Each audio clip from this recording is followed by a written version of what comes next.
Before we jump into the whole video here, I'm just gonna give you our symptoms of this issue we were having on the PCV valve, or the PCV valve hose.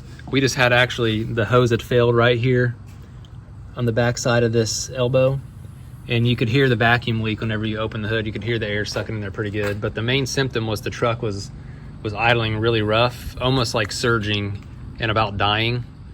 And mostly at idle, once you got up to speed driving, you didn't really notice it, but when it was setting idling, it would almost die, and you could really feel the shudder in the cab, the motor really, barely staying running. There wasn't much information online when we were trying to figure this out, and all the parts stores were giving us the wrong parts. After doing some Googling, I found some old forum posts about guys saying this part was really difficult to find and get a hold of, especially for factory motorcraft parts. So here is what we ended up getting, and I'll show the install here shortly, or how we installed it. Pretty simple process, but here's the part number and everything for you guys.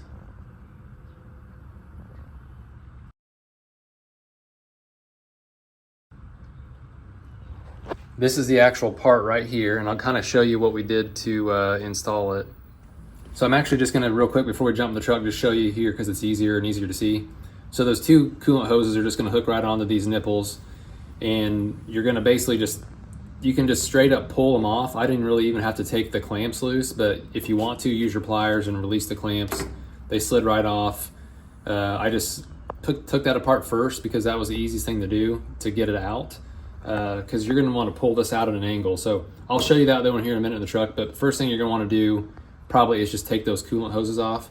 And then I went ahead and just used a couple of small clamps, wood clamps. I just clamped them on the hoses so they wouldn't drip coolant everywhere and make a mess, and just kind of maybe keep you from having to burn yourself with some hot coolant.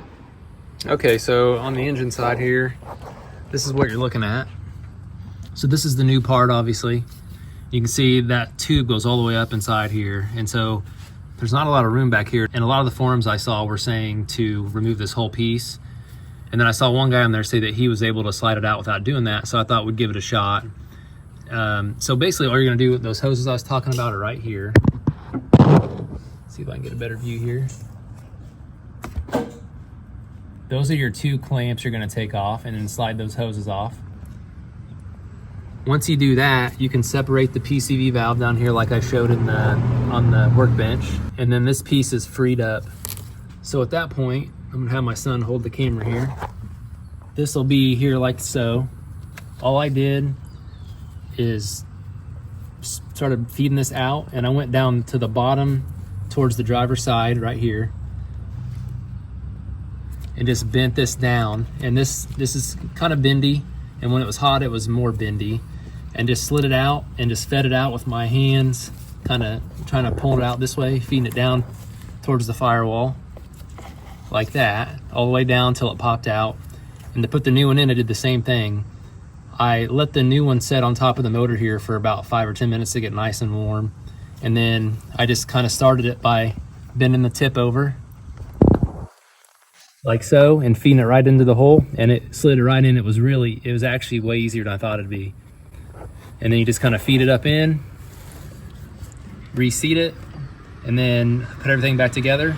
Or just at that point, all you have to do is slide your hose back over your PCV valve and re-zip tie your lines together if they were zip tied, and that's it, and the job's done. And one more thing I forgot to mention during the video, this PCV valve, it literally just sticks down in there's a grommet that's in the valve cover. It just slides right down inside there. No tools needed to remove it, it just pulls right out. I will say the grommet on ours was probably not as tight as it should be. We may replace that grommet in the future if it seems like we're having issues, but it seems like it's been running fine since we replaced this part.